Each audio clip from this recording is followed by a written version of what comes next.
Hi YouTube, it's Dayla, Tennessee. Today I wanted to go over some of my canning cookbooks. I think I'd mentioned in another video that I was going to try to do this. First one I want to show you is the Ball Blue Book Guide to Preserving. This is a must-have for, I think, any canner. This is one of my absolute go-to books. They do have a newer version of this out. I will put a link below to Amazon so you can see what the cover looks like. You can pick it up at Walmart.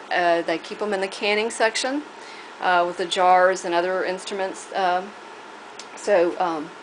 you need a copy, if you don't get any other canning guide, I recommend getting this one because it has all you need.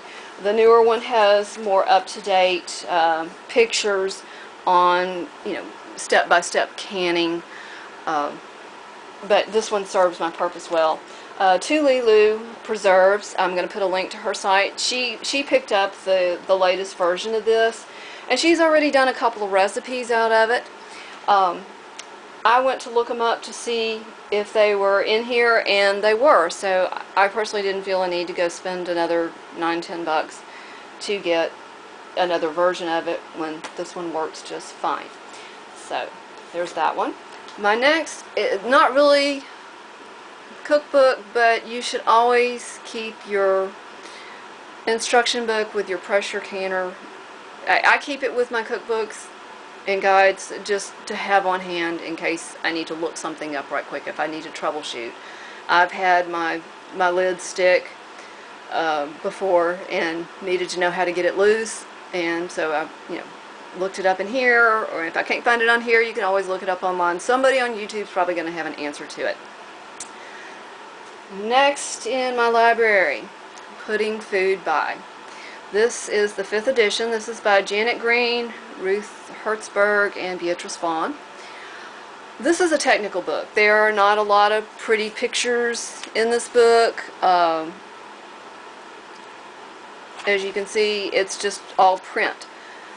But if you find a recipe online and it has conflicting directions, or it's for time for water bath or pressure canning, I look it up in here. And especially if I'm iffy about it and when I'm thinking that doesn't sound long enough, I really think it needs to be longer, I'll look it up in here, and then I'll also look it up in here.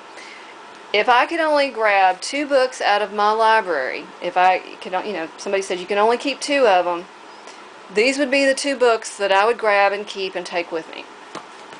Okay. Next in the list is the Ball Complete Book of Home Preserving. I've had this for a couple of years. I've done a couple of recipes out of it. I've been meaning to try this strawberry lemon concentrate. I didn't get to it this year. Strawberries are kind of going out of season. I have made bruschetta in a jar. That was really, really good. I did have to double the brine though. It did not have enough to do 7-8 ounce jars. If the critters will quit eating my tomatoes out of my garden before they get completely ripe, I plan on making another batch of this because I only have 1 left. I had found the recipe on sbcanning.com, her site, and she said she got it out of this book, and sure enough she did. This has a few color pictures in it, and it's just a fun, when you're progressing in your canning from beginning and wanting to expand and try new stuff, this is definitely a good book to have. Next we have, this just came out this year, the all-new Ball Book of Canning and Preserving. This is pretty much volume 2 of this. This has a lot of pretty pictures in it to make your mouth water. Lulu Preserves has already done a review on this, as has Linda of Linda's Pantry. So I'm not going to go over it that carefully. I have made the blueberry lemon jam out of here. It was delicious. I gave away 2 jars. I haven't cracked a jar yet, but just from tasting from when I was putting it in the jars, it was really good. Lulu has also done some of these simple 1-jar meals. She did the chicken curry and the chicken and gravy dinner. I, I think I'm going to try the pot roast in a jar. I think it would be something good to have on hand, especially to take to my mother. My mother's a senior. She doesn't like to cook, and she's not the best about eating the way she should. So if I take her stuff, I know she's getting a good meal. There was also another recipe back in here, the hearty chicken stew. That looks good. I want to try it. And where was the other one? Beef bolognese sauce. And there's a pulled barbecue. Sorry for my arm in the way. The barbecue pulled pork. Yes, my husband would eat that. He's a picky eater, but I think he would eat that.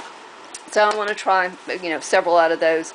I'm also going to put links to Lulu and Linda's Pantry's channels, because Linda has also done some recipes out of this already. She did the cherry bourbon sauce or something like that. I have it marked in there too, but it's just yum. Next on my list, the Farmer's Canning and Preserving Cookbook. I saw this online a couple of years ago and just decided to buy it. And I see I've got a broken ring on there. Nice. I like the cover on it. I'm kind of a nostalgic type person. The Farmer's Wife was a magazine that was started being published at the late turn of the century, late 1800s. I should, back in that time, not 2000.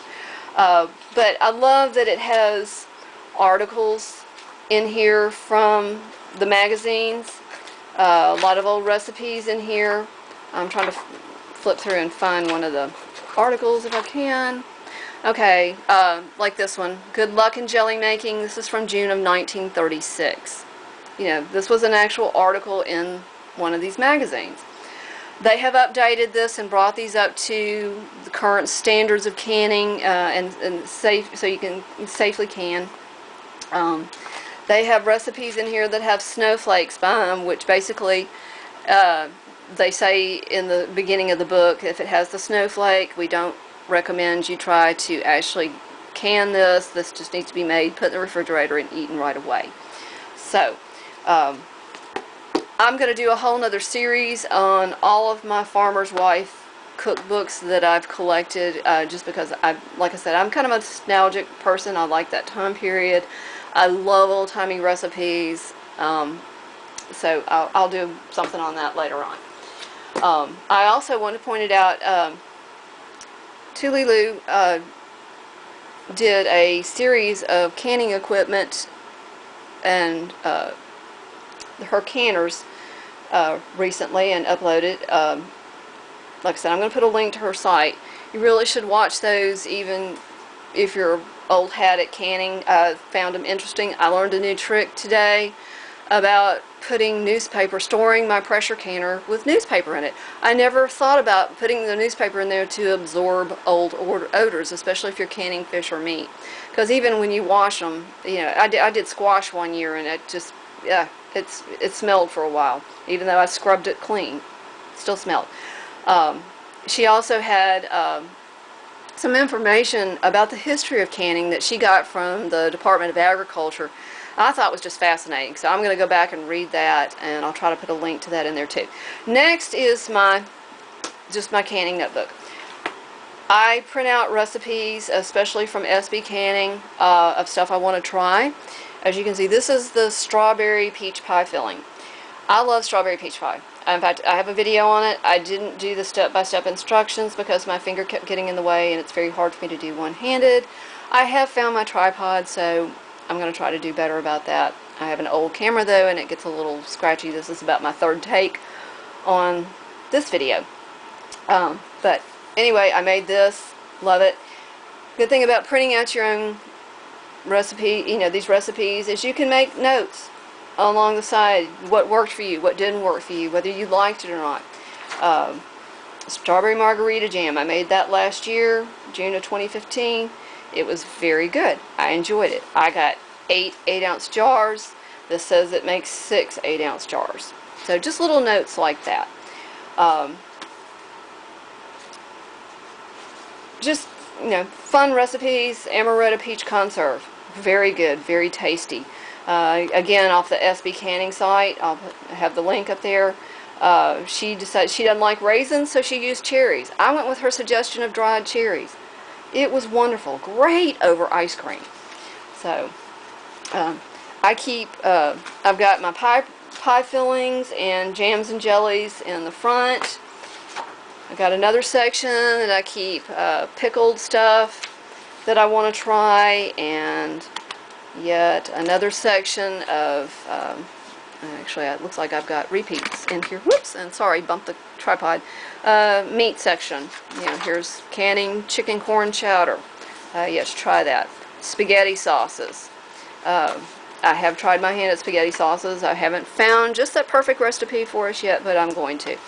But anyway, that was just a quick little go over of my canning cookbook library that I wanted to share with y'all.